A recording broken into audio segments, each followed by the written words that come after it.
ஓம் Saravanabhava channel வாயிலாக உங்களை சந்திப்பதில் பெருமகிழ்ச்சி அடைகிறேன். இன்றைய பதிவு மே மாத ராசி பலன்கள். இந்த மே மாதத்தினுடைய கிரக நிலைகளை பார்க்கலாம். அப்படி பார்க்கும்போது மேசத்தில் சூரிய பகவானும் புதன் பகவானும் அமர்ந்திருக்க, ரிஷப மனையில் சுக்கிரன் வீற்றிருக்க, மிதுன மனையில் குரு பகவான் அமர்ந்திருக்க, ராகு பகவான் பார்த்தீங்கன்னா கும்பத்திலும், கேது பகவான் சிம்மத்தில் அமர்ந்திருக்க, சனி பகவானும் செவ்வாயும் இரண்டு கிரகங்கள் மீன மனையில் அமர்ந்திருக்கு. ஸோ இந்த மே மாதம் கிரகங்களுடைய பெயர்ச்சி என்ன இருக்குது அப்படின்னு பார்க்கும் பொழுது, இந்த மே மாதம் 11ஆம் தேதி செவ்வாய் பகவான் மீனத்திலிருந்து மேசமனைக்கு பெயர்ச்சி ஆகிறது. அதே போல் சுக்கிர பகவான் பார்த்திங்கன்னா மே மாதம் 14ஆம் தேதி சுக்கிர பகவான் ரிஷபத்திலிருந்து மிதுன மனைக்கு பெயர்ச்சியாகிறார். அதே போல் சூரிய பகவானும் புதன் பகவானும் பார்த்திங்கன்னா மே மாதம் 15ஆம் தேதி எங்கிருந்து ரிஷப மனைக்கு பெயர்ச்சி ஆகிறது. எங்கே? மேசத்திலிருந்து ரிஷபத்துக்கு. அதே போல் குரு பெயர்ச்சி வாக்கிய கணிதப்படி குரு பகவான் பார்த்திங்கன்னா 26/4 அதாவது 26/5/2026 அன்று மிதுனத்திலிருந்து கடகத்துக்கும், திருக்கணித பஞ்சாங்கப்படி பார்த்திங்கன்னா ஜூன் மாதம் 2ஆம் தேதி பெயர்ச்சி ஆகிறது. ஸோ இந்த கிரக அமைப்புகளை வைத்துக்கொண்டு இந்த மே மாதம் என்ன மாதிரியான பலன்கள், சாதகம் என்ன, பாதகம் என்ன, எதை செய்யலாம், எதை செய்யக்கூடாது, எந்த தெய்வ வழிபாடு செய்தால் இந்த மாதம் நமக்கு நல்லா இருக்கும் என்பதை டீட்டெயிலாக நம்ம பார்க்க போகிறோம். அதற்கு முன்னால் நம்முடைய சேனலை நீங்கள் ஃபஸ்ட்டு டைம் பார்ப்பவர்கள் என்றால் மறக்காமல் சப்ஸ்கிரைப் பண்ணிக்கிங்க. விருச்சிக ராசி அன்பர்களே, 2026 மே மாதம் எப்படி இருக்கும், அதுவும் குறிப்பாக தொழில், வேலை, வியாபாரம் எப்படி இருக்கும் அப்படின்னு கேட்டிங்கன்னா 10ஆம் இடத்தை பார்க்கணும். 10ஆம் அதிபதியாக இருக்கக்கூடிய சூரிய பகவான் உங்கள் ராசிக்கு 6ஆம் இடத்தில் அமர்ந்து கொண்டு உச்ச பலத்துடன் வலிமையாக இருக்கிறது. அப்போது 10ஆம் அதிபதி உச்ச பலம் இந்த மாதம் 15ஆம் தேதிக்கு அப்புறம் பார்த்தீங்கன்னா 7ஆம் இடத்துல போய் அமர்ந்து கொண்டு உங்கள் ராசியை பார்க்கிறது. அப்போது இந்த மாதம் உங்கள் எண்ணங்கள், செயல்கள், சிந்தனை எல்லாம் தொழிலை அபிவிருத்தி செய்வது, தொழிலை வளர்த்துவது, தொழில் சார்ந்த விஷயத்தில் உங்கள் எண்ண ஓட்டங்கள் அதிகமாக இருக்கும்.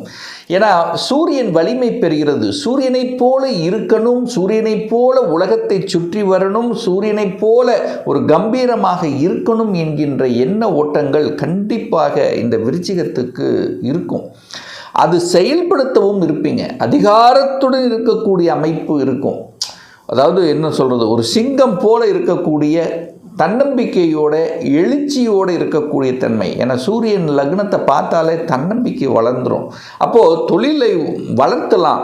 தொழில் இருக்கக்கூடிய சில குறை நிறைகளை களைத்தெறிந்து அதை திறம்பட செய்யக்கூடிய வல்லமை உண்டு, நல்ல அறிவாற்றல் உண்டு, பெரிய மனிதர்களின் தொடர்புகளை கொடுக்கும். தொழில் சார்ந்த விஷயத்தில் நல்ல தொடர்புகள் உண்டு. பழைய நண்பர்கள் உங்களுக்கு கிடைக்க பெறுவார்கள்.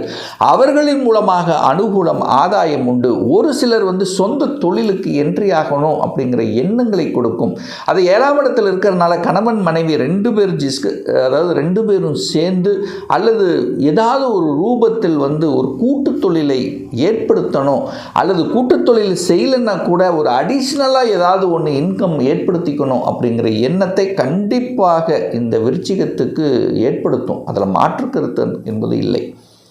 இப்போ வேலையில் இருக்கின்றவர்களுக்கு அதிகாரத்துடன் சேர்ந்த ஒரு வேலைங்கிறது உண்டு. ஒரு சேஞ்சஸ்ங்கிறது கண்டிப்பாக உண்டு. எதிர்பார்த்து காத்து கொண்டிருப்பவர்கள் ஒரு இடமாற்றத்துக்கான ஒரு வாய்ப்புகள் இருக்குது. ப்ரமோஷனுக்கான வாய்ப்புகள் நிச்சயமாக உண்டு. அரசாங்கத்தில் இருப்பவர்களுக்கு கண்டிப்பாக ஒரு மாற்றத்தை நீங்கள் எதிர்பார்க்கலாம். அதாவது ஒரு சேஞ்சஸ் அப்படிங்கிறது நிச்சயமாக விருச்சிகம் எதிர்பார்க்கலாம். வியாபாரத்தில் புதிய நுணுக்கங்கள் செயல்படுத்தக்கூடிய அமைப்பு உண்டு. ஏன்னா புதன் உங்கள் ராசியை பார்க்க போகிறார். அறிவார்ந்த செயல்பாடுகள் ஈடுபடக்கூடிய தன்மை இருக்குது. மதிநுட்பம் இருக்கும். எதை என்ன பண்ணணுங்கிற அந்த அறிவு சூப்பராக வேலை செய்யும் இந்த மாதம். அதை கரெக்டாக யூஸ் பண்ணிக்கணும் அப்படிங்கிற சொல்கிறேன். புதிய ஒப்பந்தங்கள் கிடைக்கக்கூடிய ஒரு காலகட்டம் விருச்சிகத்துக்கு நல்லா இருக்க போகுது. அதுவும் இந்த மே மாதம் இறுதியிலிருந்து பார்த்திங்கன்னா, அதுவும் குரு பெயர்ச்சிக்கு அப்புறம் பார்த்திங்கன்னா விருச்சிகத்துக்கு எந்த தடையும் இல்லை. இப்போ கூட சின்ன சின்ன கன்ஃபியூஷன் உங்கள் மனதில் இருக்கும், அது செய்யலாமா வேண்டாமா அப்படிங்கிற ஒரு கன்ஃபியூஷன் இருக்கும். இந்த குரு பெயர்ச்சிக்கு அப்புறம் தெளிவாக போகிறீர்கள், இன்னும் நல்லபடியாக இருக்க போகிறது. எழுச்சியோடு செயல்படக்கூடிய காலகட்டமாக நிச்சயமாக அமையும். பொருளாதாரம் எப்படி சார் இருக்க போகுது? 2ஆம் அதிபதி 8ல் இருக்கார். அப்போ ஏதோ ஒரு வகையில் ஒரு கஷ்டங்களை அனுபவித்து தான் இருக்கிறீங்கன்னு அர்த்தம். பொருளாதார ரீதியில், பண ரீதியில், குடும்ப ரீதியில், வாக்கு ரீதியில் ஏதாவது ஒன்று செயல்படுத்த முடியாத ஒரு தடங்கல்கள் கண்டிப்பாக விருச்சியத்துக்கு ஏற்படுத்திகிட்டு இருக்கோம்.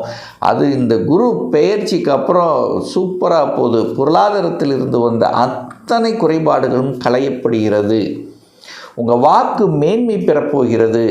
குடும்பத்தில் இருந்து வந்த கஷ்டங்கள் அல்லது குடும்ப உறுப்பினர்களுக்கு இருந்து வந்த கஷ்டங்கள் அல்லது கருத்து வேறுபாடுகள், குடும்பத்தில் ஏதாவது ஒரு கஷ்டம், இது புரிஞ்சுக்கல, இவர் கணவன்னா மனைவி புரிஞ்சுக்கல, மனைவி என்ன கணவன் புரிஞ்சுக்கல, ஏதாவது புரியாமல் இருந்து கொண்ட ஒரு சின்ன ஒரு ஈகோ கிளாஸ் ஏதோ ஒரு வகையில் இருந்து வந்த அத்தனை பிரச்சனைகளுக்கும் முற்றுப்புள்ளி வைக்கக்கூடிய ஒரு மாதத்தினுடைய தொடக்கமாகவே இந்த மே மாதம் அமையப்பெறுகிறது.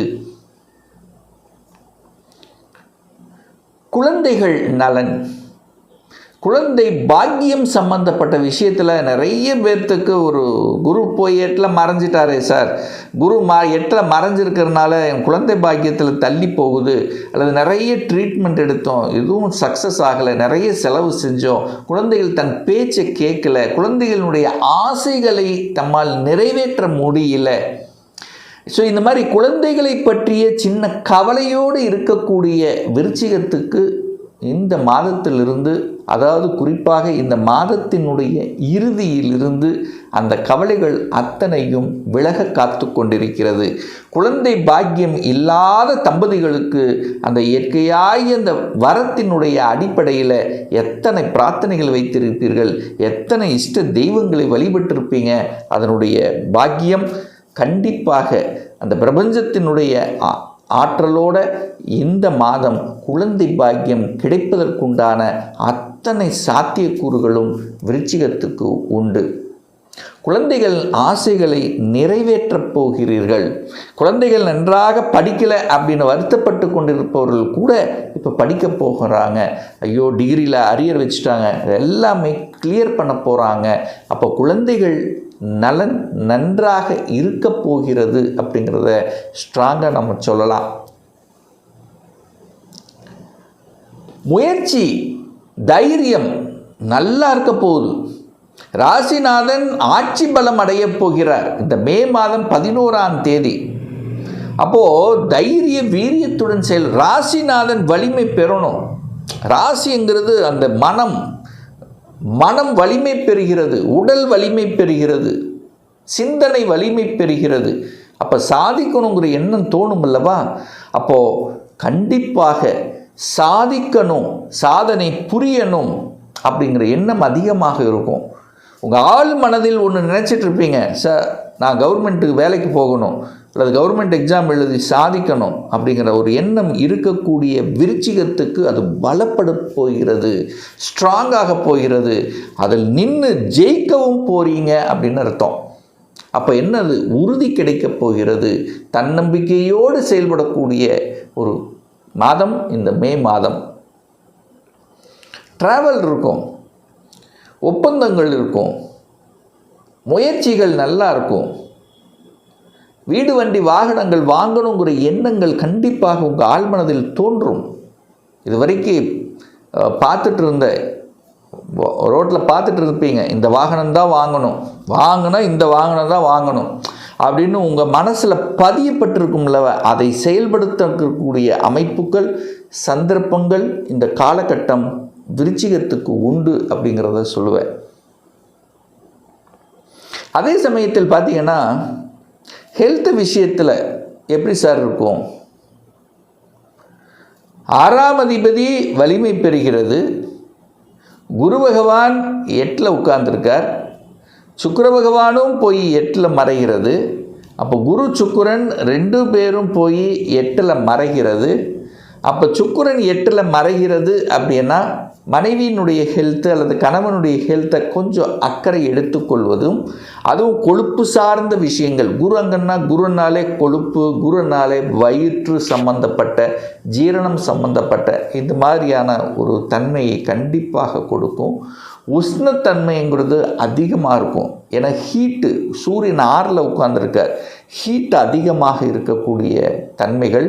புதனுங்கிறது நரம்பு, அப்போ புதனும் 6ல் இருக்கார். ஒரு சிலருக்கு நரம்பு சம்பந்தப்பட்ட சின்ன சின்ன தொந்தரவுகள், தோல் சம்பந்தப்பட்ட இதெல்லாம் கொஞ்சம் கேர் எடுத்துக்கொள்ளணும் அப்படிங்கிறது தான் சொல்கிறேன்.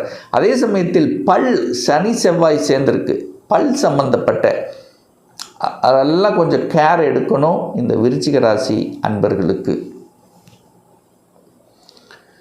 சார், வெளியூர், வெளி மாநிலம், அந்நிய தேசம் சென்று வருவதற்கான வாய்ப்புகள் இந்த காலகட்டத்தில் இருக்கா? குரு 8ல் இருக்கார். 8லிருந்து நேராக எங்கே பார்க்குறார்? 12ஆம் இடத்தை பார்க்குறார். 12ஆம் இடம் என்பது வெளியூர், வெளி மாநிலத்தை, அந்நிய தேசத்தை குறிக்கக்கூடிய இடம். அந்த 12ஆம் இடம் அங்கே குரு பார்க்குறார். அப்போ கண்டிப்பாக அதற்கான வாய்ப்புகள் உண்டு.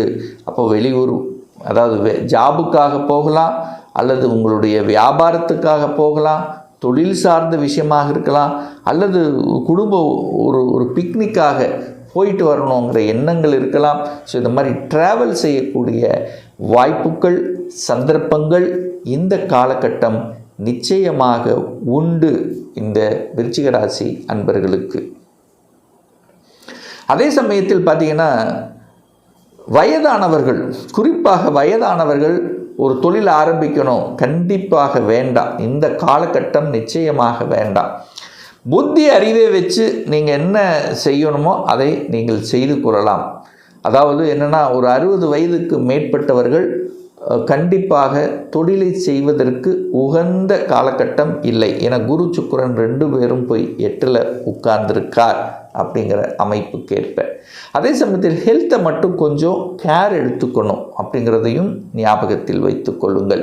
ஸோ ஆக மொத்தம் இந்த மாதம், மே மாதம், தன்னம்பிக்கை தரக்கூடிய, உயர்வை தரக்கூடிய, எழுச்சியை தரக்கூடிய, சில நல்ல விஷயங்கள் நடக்கக்கூடிய ஒரு நல்ல மாதமாகவே அமைய இருக்கிறது. இன்னும் ஒரு துல்லிய பலன் உங்களை பற்றி தெரிஞ்சுக்கணும். 2026 சொந்த தொழில் செய்யக்கூடிய கொடுப்பினை இருக்கா, இல்லை வேலை தானா? அப்படி கொடுப்பினை இருக்கக்கூடிய பட்சத்தில் எப்போ நம்ம சொந்த தொழில் செய்யலாம்? வேலையில் எப்போ நமக்கு ப்ரொமோஷன் கிடைக்கும்? 2026 எப்போ நமக்கு திருமணம் நடக்கும்? +2 முடிச்சிட்டேன், எந்த கோர்ஸ் எடுத்து படித்தால் நம்முடைய ஃப்யூச்சர் நன்றாக இருக்கும்? எப்போ நான் வீடு கட்டுவேன்? எப்போ குழந்தை பாக்கியம் கிடைக்கும்? இது போன்ற கேள்விகளுக்கு துல்லியமான பதிலை நம்மால் கூற முடியும். ஒரு பர்சனல் கன்சல்டேஷன் எடுத்துக்கணும், ஒரு சுய ஜாதகம் பார்க்கணும் என்று விருப்பப்படக்கூடிய அன்பர்கள் டிஸ்பிளே தெரியக்கூடிய நம்பருக்கு வாட்ஸ்அப் மூலமாகவோ ஃபோன் கால் மூலமாகவோ தொடர்பு கொண்டு அப்பாயின்மெண்ட் பெற்றுக்கொண்டு நேரடியாகவோ அல்லது ஆன்லைன் மூலமாகவோ கன்சல்டேஷன் எடுத்துக்கலாம். நம்மளுடைய அலுவலகம் கோயம்புத்தூரில் அமைந்துள்ளது. அதாவது கோயம்புத்தூரிலிருந்து மேட்டுப்பாளையம் செல்லும் வழியில் வெள்ளக்கிணறு பிரிவு அன்னபூர்ணா ஹோட்டலுக்கு பக்கத்தில் அமைந்துள்ளது. பிரியர் அப்பாயின்மெண்ட் வாங்கிட்டு நேரடியாக கன்சல்டேஷன் எடுத்துக்கலாம். நிச்சயமாக இந்த பதிவு ஏதாவது ஒரு ரூபத்தில் உங்களுக்கு யூஸ்ஃபுல்லாக இருக்குங்கிறதுல எந்தவித மாற்று கருத்தும் கிடையாது. மீண்டும் ஒரு நல்ல பதிவில் உங்களை சந்திக்கும் வரை உங்களிடமிருந்து விடை பெறுவது உங்கள் அஸ்ட்ராலஜர் டாக்டர் சதீஷ்.